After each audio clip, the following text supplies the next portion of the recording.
ദേശീയ വിദ്യാഭ്യാസ നയം അത് രാജ്യത്തൊരു സമൂലമായ പരിവർത്തനം കുറിക്കുന്ന ഒന്നാണ്. അതിന് വളരെ ഹർഷാരവത്തോടു കൂടിയാണ് വിദ്യാഭ്യാസ വിദഗ്ധരും ഒക്കെ ഇതിനെ അംഗീകരിച്ചത്.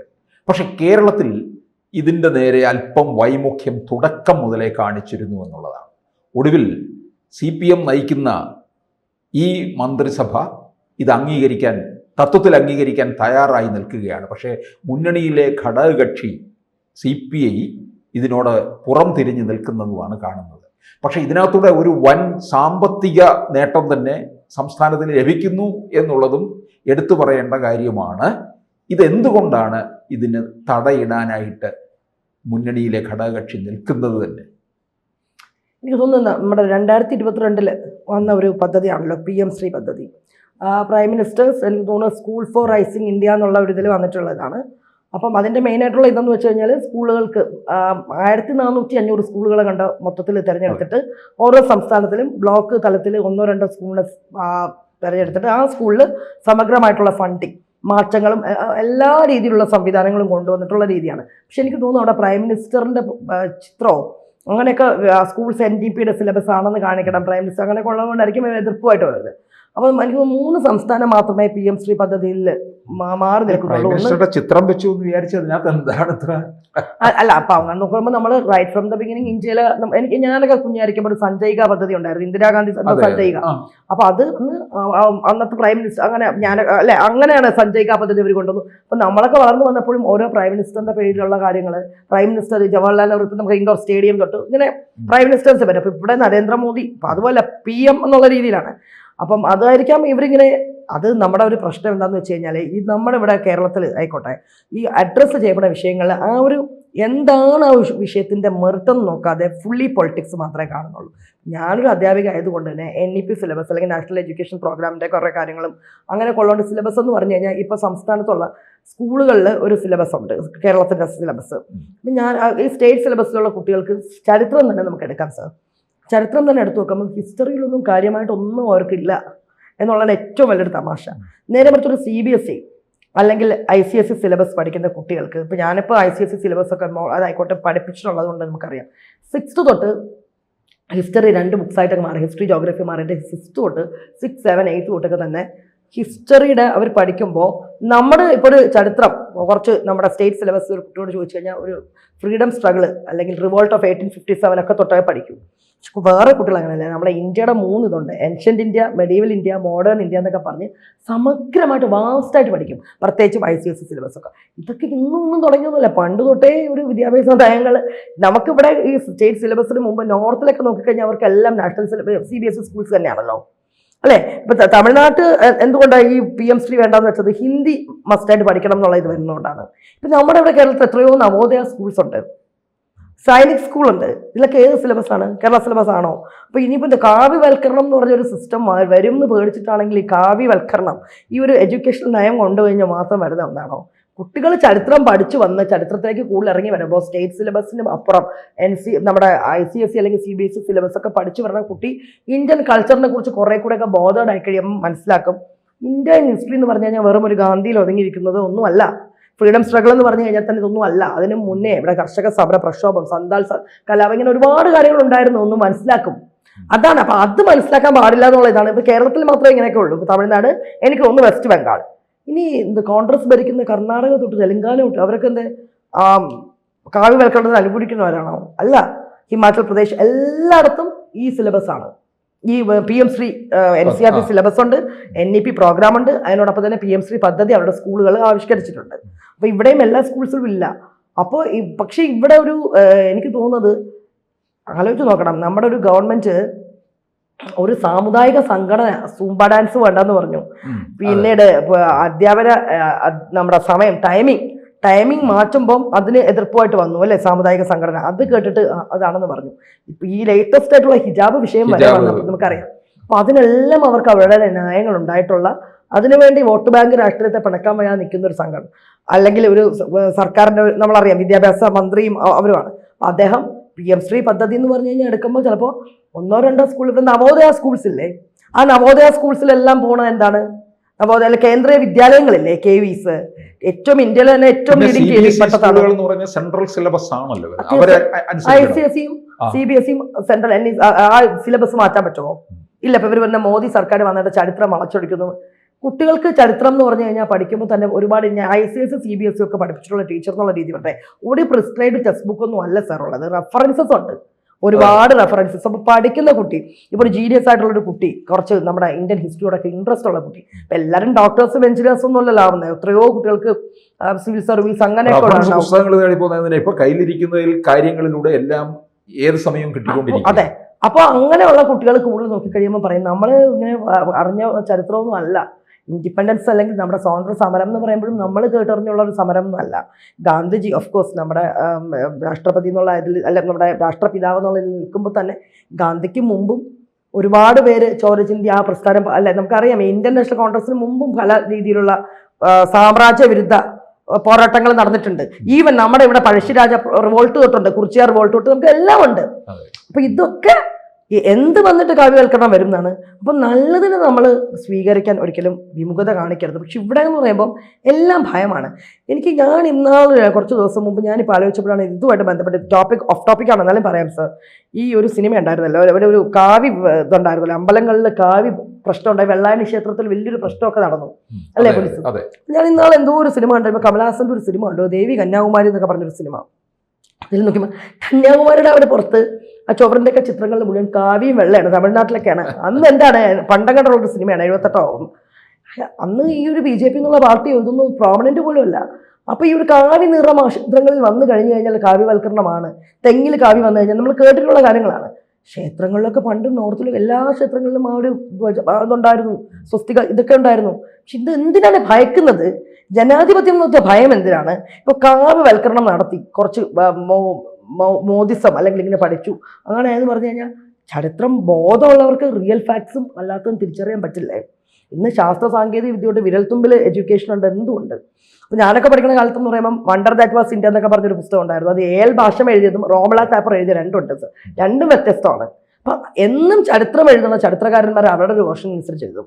RC മജുംദാർ എഴുതണമായിരിക്കില്ല മറ്റേ ശർമ്മയുടെ ചരിത്രം. അപ്പം ഈ ഒരു കമ്മ്യൂണിസ്റ്റുകാരെ എഴുതുമ്പം അത് വേറെ രീതിയിലായിരിക്കും. അപ്പം കുട്ടികളെന്ന് പറയുമ്പോൾ ഇന്നത്തെ കുട്ടികളെന്ന് പറഞ്ഞു കഴിഞ്ഞാൽ അവർക്ക് ഇവിടുത്തെ ഈ കാണുന്ന ഈ ഒരു സത്യം പിന്നെ പൊളിറ്റിക്സ് ഇതൊന്നും അല്ല, അവർ വേറെ ലെവൽ ഓഫ് തിങ്കിങ് ആണ്. അപ്പം എന്താണ് ഈ കാവ്യവൽക്കരണം കൊണ്ടുവരുന്നു എന്ന് പറയുമ്പോൾ അപ്പോൾ ഈ ബാക്കിയുള്ള സംസ്ഥാനത്താവാമെങ്കിൽ എന്തുകൊണ്ട് കേരളം ഭയക്കണം അല്ലെ? പേടിക്കേണ്ട ഒരു ആവശ്യം ഉണ്ടാവും. നവോദയ സ്കൂൾസ് ഉണ്ട്, സൈനിക് സ്കൂളുണ്ട്. അപ്പം ഇങ്ങനെ എത്രയോ സിലബസ് സ്റ്റേറ്റും അല്ലാതെ NCERT സിലബസ് ഫോളോ ചെയ്യുന്ന സ്കൂൾസ്. ഇനി 12th എത്തി കഴിയുമ്പോൾ തന്നെ കുട്ടികൾ പഠിക്കുന്നതൊക്കെ NCERTയുടെ ഒരു സിലബസാണ്. 10 വരെ നമ്മുടെ. ഇതിനകത്ത് വേറെ പ്രധാനപ്പെട്ട കാര്യം നമ്മുടെ കേരളത്തിലെ പൊതുവിദ്യാഭ്യാസ രംഗത്ത് നിന്ന് കുട്ടികൾ മാറി CBSE സിലബസിലോട്ടാണ് ഇപ്പോൾ കൂടുതലും പോയിരിക്കുന്നത്. പിന്നെ പറയുന്നുണ്ട് വർഷം ആ ഒരു ഇതുണ്ടല്ലോ ഈ ഒരു സിലബസിന്റെ നമ്മുടെ NEP പ്രോഗ്രാമിന്റെ ഒരു സിലബസ് വരുമ്പം എനിക്കൊണ്ട് 5+3+3+ അങ്ങനത്തെ ഇതാണ്. ശരിക്കും അത് ഭയങ്കര ഇതാണ് കേട്ടോ. നമ്മളൊക്കെ ഫോറിൻ ബാക്കിയുള്ള വിദേശ രാജ്യങ്ങളിലൊക്കെ അങ്ങനെ തന്നെയാണ്. പ്രീ സ്കൂൾ തൊട്ട് grade 2 വരെ ഒരു ലെവൽ ഓഫ് ടീച്ചിങ് തന്നെയാണ്. അത് കഴിഞ്ഞിട്ട് 3, 4, 5 എന്ന് പറയുമ്പം അടുത്തൊരു ലെവൽ ഓഫ് ടീച്ചിങ് ആണ്. 6 തൊട്ട് മാറുവാണ്, 6 തൊട്ട് 8 വരെ. ഇത് പക്ഷേ ഈ 6 തൊട്ട് 8 വരെ ICSE സ്കൂൾസിലൊക്കെ അങ്ങനെ തന്നെയാണ്. പിന്നെ 8 തൊട്ട് 12th വരെ വേറെ ലെവലിനാണ് ഒരേ സ്കൂൾസിൽ. പക്ഷെ നമുക്ക് പറയുമ്പോൾ അവിടെ സയൻസ് ഇതൊക്കെ വരും. പക്ഷെ ഞാനൊക്കെ ഇപ്പോൾ മാൾഡീവ്സിലൊക്കെ നോക്കിക്കഴിഞ്ഞപ്പോൾ പഠിപ്പിച്ച് കഴിയുമ്പോൾ അവിടെ ഒരു UK സിലബസ് ആണ്. അവിടെ ഇതേ ഒരു സിസ്റ്റമാണ് ഫോളോ അപ്പ് ചെയ്തേക്കുന്നത്. പ്രീ സ്കൂൾ ടു 2 1, പിന്നെ അത് കഴിഞ്ഞ് 5th തൊട്ട് ഇതേ ഇതാണ്. പിന്നെ 8th തൊട്ട് ഇപ്പോൾ സയൻസ് നമുക്ക് ഓപ്ഷൻസ് ഉണ്ട്, സയൻസ് ഒക്കെയാണ് എടുക്കണമെങ്കിൽ 12th വരെ ആ രീതിയിലേക്ക് പോകും. ഇങ്ങനെ എല്ലാ മാറ്റങ്ങളാണ്. 7th തൊട്ടേ മാറുവാണ് അവിടെയൊക്കെ ഓപ്ഷണലും ഇത്. അപ്പം ഇത് മനസ്സിലാവുന്നില്ല. ഇവിടെ എന്ത് കൊണ്ടുവന്നു കഴിഞ്ഞാലും ഇവിടെ അതിൽ കാവ്യവൽക്കരണം വരുന്നു എന്നൊരു കൂട്ടർ പറയും അല്ലേ? ഇത് ഇവർക്ക് പറയാനുള്ള എന്ത് റൈറ്റാണ്? ഇനിയിപ്പോൾ സാമുദായിക സംഘടനകൾ രംഗത്തിറങ്ങും. എന്തെങ്കിലും അറിഞ്ഞിട്ടാണോ ഇതിൽ ശരിക്കും എന്താ പറയുക മുസ്ലിം സംഘടനകളുടെ വിരുദ്ധമായിട്ട് എഴുതുന്നത്? ഇന്നും പുസ്തകങ്ങളിൽ മുഗൾ പീരീഡ്സും ഒന്നും അവരെടുത്ത് കളഞ്ഞിട്ടൊന്നുമില്ല, എല്ലാം ഉണ്ട്. പക്ഷെ അന്നേരം മുഗൾ പീരീഡ്സൊക്കെ എടുത്ത് വരുമ്പോൾ എന്താ പറഞ്ഞിട്ടുള്ളത്? അതിൽ ജസിയ എന്ന് പറഞ്ഞ ടാക്സ് ഇമ്പോസ് ചെയ്തിട്ടുണ്ടെന്നും ഞാനൊക്കെ ഇതൊക്കെ ഈ ഗവൺമെന്റ് ഒക്കെ വന്നതിന് മുമ്പ് ICSE പഠിച്ചിട്ടുണ്ട്, ICSE പിള്ളേരെ പഠിപ്പിച്ചിട്ടുണ്ടിരുന്നു. അന്നും ഈ ജസിയ ടാക്സ് ഒക്കെ ഇമ്പോസ് ചെയ്തു എന്ന് പറയുമ്പോൾ എൻ്റെ അടുത്ത് കുട്ടികൾ ചോദിച്ചിട്ടുണ്ട്, എന്തിനാണ് നമ്മുടെ ഒരു സ്ഥലത്ത് ഇങ്ങനെ ഒരു ജസിയ എന്ന് പറഞ്ഞ ടാക്സ് ഇമ്പോസ് ചെയ്യേണ്ട കാര്യമുണ്ടെന്ന് അന്നും ബോധമുള്ള പിള്ളേർ ചോദിച്ചിട്ടുണ്ട് നമ്മൾ പഠിപ്പിക്കുമ്പോൾ അല്ലേ? ഓരോ ടാക്സ് ഇമ്പോസ് അങ്ങനെ വന്ന് പഠിപ്പിച്ചുകൊണ്ടിരിക്കുമ്പോൾ. അപ്പോൾ ഇതിന് ഭയക്കേണ്ട ആവശ്യമൊന്നുമില്ല. ചരിത്രം കൃത്യമായിട്ട് അറിഞ്ഞു പഠിക്കട്ടെ. എന്നിട്ട് ജനാധിപത്യമല്ലേ, ആര് ജനങ്ങൾക്ക് വേണ്ടി ഹിതമായിട്ടുള്ള കാര്യങ്ങൾ ചെയ്യണം അവർക്ക് വോട്ട് ചെയ്ത് ജനിപ്പിക്കട്ടെ. അല്ലാണ്ട് എല്ലാത്തിലും പൊളിറ്റിക്സ് മാത്രം വന്നു കഴിഞ്ഞാൽ നമ്മുടെ സമൂഹം മുന്നോട്ട് പോകേണ്ടതാണ്. ഇന്നത്തെ യൂത്ത്സും കുട്ടികളും. കൃത്യമായിട്ടുള്ള കാര്യങ്ങൾ കൃത്യമായിട്ട് അറിഞ്ഞ് അവർ പഠിക്കട്ടെ. ഈ മൂടി വെക്കുന്നത് എന്തിനാണ്, ഭയക്കുന്നത് എന്തിനാണ്? ഇപ്പോൾ അവർ മൂടി വെച്ചു എന്ന് പറഞ്ഞിട്ട് ഇപ്പം പൊതുവേ പറഞ്ഞുള്ള ഒരു ആരോപണം കേട്ടിട്ടുണ്ട്. എന്താ പറയാ, ജവഹർലാൽ നെഹ്റുവിനെ ചരിത്രത്തിൽ നിന്ന് എങ്ങനെ വിസ്മൃതനാവാനാണ്? അദ്ദേഹമാണ് ഇന്ത്യയുടെ ഫസ്റ്റ് പ്രൈം മിനിസ്റ്റർ എന്ന് പറഞ്ഞ് പഠിക്കുന്നത്. അദ്ദേഹം ചെയ്തിട്ടുള്ള കോൺട്രിബ്യൂഷൻസ് പഠിക്കുന്നത് ഒരു ഗവൺമെന്റ് വന്നിട്ട് മായ്ച്ചാൽ പാടുന്നതാണ്. ശരി, നിങ്ങൾക്ക് ഒക്കെ ഗവൺമെന്റ് അങ്ങനെ ചെയ്യുന്നുണ്ട്, നിങ്ങൾ എന്താ ചെയ്യേണ്ടത്? നിങ്ങളുടെ പാർട്ടീനെ നന്നായിട്ട് പരിപോഷിപ്പിച്ചിട്ട് അടുത്ത പ്രാവശ്യം ജനാധിപത്യം തന്നെയാണല്ലോ ഇവിടെ. ജനങ്ങൾ ആരെ എലക്ട് ചെയ്യും എന്നനുസരിച്ചിട്ടാണല്ലോ ഗവൺമെന്റ് വരുന്നത്. ശരിക്കും അങ്ങനെ മാറ്റിയിട്ട് ആ ഒരു രീതിയിലുള്ളൊരു ഉത്ബോധനം കൊടുക്കൂ. ഇതങ്ങനെയല്ല, എന്ത് നല്ല നയങ്ങൾ പക്ഷെ എന്നിട്ട് അവസാനം സ്വീകരിക്കുകയും ചെയ്യും. അതാണ് ഏറ്റവും വലിയൊരു കോമഡി. നമ്മൾ ഇവിടെ ഇത് വന്നല്ലോ, നമ്മുടെ ഡിജിറ്റൽ മണി വന്നു കഴിഞ്ഞപ്പം, ജിപേ വന്നു കഴിഞ്ഞപ്പോൾ എന്തൊക്കെയായിരുന്നു ഇവിടെ. ഇന്ന് നമ്മൾ നോക്കുമ്പോൾ കോമൺ പീപ്പിളിൻ്റെ കയ്യിൽ, അതുകൊണ്ട് എന്തൊക്കെ ബെനിഫിറ്റ്സ് ഉണ്ടായെന്ന് ആലോചിക്കണം. ക്യാഷ് കൊണ്ട് നടക്കട്ടെ, ക്യാഷ്ലെസ് ആയിരുന്നു. അപ്പം നയങ്ങൾ ആദ്യം വരുമ്പോൾ എതിർത്തിട്ട് പക്ഷെ പിന്നീട് നമ്മൾ സ്വീകരിക്കും എന്നുള്ളതാണ്. പിന്നെ ഇത് ഫണ്ട് എല്ലാ കാര്യത്തിലും കേന്ദ്രത്തിൻ്റെ ഫണ്ട് വെച്ചിട്ട് കേരളത്തിൻ്റെ അന്ന് കാണിക്കുന്ന ഒരു സംസ്ഥാനമാണ് നമ്മുടേത്. എല്ലാത്തിനും കേന്ദ്രത്തിൻ്റെ ഫണ്ട് വേണം. ഇതിൽ മാത്രം പിന്നെ എന്തിനാണ്? ഇതിപ്പോൾ CPIക്ക് എന്ന് പറയുമ്പോൾ കുറച്ചൊന്ന് ജസ്റ്റ് എന്താ പറയുക, ഈ തോന്നുന്നുണ്ടോ CPMൻ്റെ കൂടെ അവർക്ക് സ്വന്തമായിട്ട് നിലനിൽപ്പ് പോലുമില്ല CPIക്ക് അല്ലേ? പക്ഷെ ഒന്ന് പ്രസക്തമായിക്കൊണ്ട് ഇങ്ങനെ ഞങ്ങളും ഉണ്ട് ചിത്രത്തിലൊന്ന് കാണിക്കാൻ വേണ്ടിയിട്ടുള്ള ഒരു ഇതായിട്ട് മാത്രമേ എനിക്കിത് തോന്നുന്നുള്ളൂ. കാരണം കോൺഗ്രസ് ഭരിക്കുന്ന കർണാടകയിൽ PM-ശ്രീ പദ്ധതി ഉണ്ട്, ഓക്കെ, ഇതെല്ലാം ഉണ്ട്. ബാക്കിയുള്ള എല്ലാ സംസ്ഥാനത്തും ഉണ്ട്. മൂന്ന് സംസ്ഥാനം എനിക്ക് തോന്നുന്നു കോടതി പോയിട്ടുള്ളത് തമിഴ്നാടാണെന്ന് തോന്നുന്നുണ്ട് ഈ പദ്ധതിയായിട്ട് ബന്ധപ്പെട്ട്. അത് അവരുടെ ആവശ്യം വേറെയാണ്. പക്ഷേ എനിക്ക് നാഷണൽ എഡ്യൂക്കേഷൻ പോളിസി ഇന്ത്യ ഒന്നായിട്ട് നിൽക്കുമ്പോൾ ഇതങ്ങനെ ഒരുമിച്ച് പോണതിന് പകരം അല്ലെ, വി ആർ വൺ, അല്ലെങ്കിൽ India is my country, all Indians അങ്ങനെ പഠിച്ച് അങ്ങനെ പഠിക്കുന്ന ഒരു കുട്ടികളെ കൊണ്ട് ഈ ഭിന്നിപ്പ്, പ്രാദേശികവാദം, അതായത് തമിഴ്നാടിൻ്റെ ഏറ്റവും വലിയൊരു മോശമായിട്ടുള്ള അജണ്ട. ഹിന്ദി പഠിക്കണ്ട അല്ലേ, ആ ഒരു രീതിയിലൊക്കെ. അപ്പം പ്രാദേശികവാദത്തിന് ഇമ്പോർട്ടൻസ് കൊടുക്കണം. എന്തിനേയും നമ്മൾ കുട്ടികളായിക്കോട്ടെ ആരായിക്കോട്ടെ അത് മാറ്റിക്കളയാൻ തന്നെ വേണം. അതുപോലെ നമ്മളെ സെക്യുലറിസം എന്നൊരു സംഭവം ഉണ്ടായെങ്കിൽ ആ സെക്യുലറിസം കൃത്യമായിട്ട് കൊണ്ടുപോകണം. അല്ലാതെ ഒരു റിലീജിയസ് ഇതായിട്ട് കൊണ്ടുവന്നിട്ട് ലീഗ് പറയണത് അതാണ് എഡ്യൂക്കേഷണൽ നയം.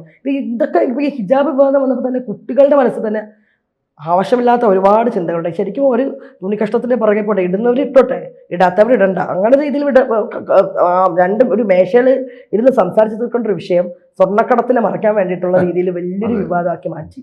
ഇതൊക്കെ തന്നെയാണ് ഇവിടുത്തെ ഏറ്റവും വലിയത്. PM-ശ്രീ പദ്ധതി എന്ന് പറയുമ്പം ആസ് എ ടീച്ചർ അല്ല അക്കാഡമിഷ്യൻ എന്നുള്ള രീതിയിൽ യാതൊന്നുമില്ല. സ്കൂളുകളുടെ ഒരു എന്താ പറയുക ഡെവലപ്മെൻറ്റിന് ആവശ്യമായിട്ടുള്ള കാര്യങ്ങളും ഒരുപാട് അതിൻ്റെ സെമിനാർസൊക്കെ ഒന്ന് അറിയാം. അതിൻ്റെ പ്രഭാഷണങ്ങൾ ഒത്തിരി കേട്ട് കഴിയുമ്പോൾ അറിയാം അതെന്താ പറയണമെന്നാണ്. ഓരോ കുട്ടികളുടെയും ഭൗതിക നിലവാരം, സ്കൂളുകളുടെ ഭൗതിക നിലവാരം ഉണർത്തിക്കൊണ്ടുവരാൻ, അല്ല അവിടെ അവർക്ക് കാവ്യവൽക്കരണം എന്നൊരു സംഭവം പോലെ അതിൽ വരുന്നില്ല. എനിക്ക് മനസ്സിലാവുന്നില്ല. ഇപ്പോൾ പ്രധാനമന്ത്രിയുടെ ഒരു പടം കണ്ടു, ഇതുപോലെ വാക്സിനേഷൻ സമയത്തും ഒക്കെ ഉണ്ടായിരുന്നല്ലോ അല്ലേ പ്രധാനമന്ത്രി.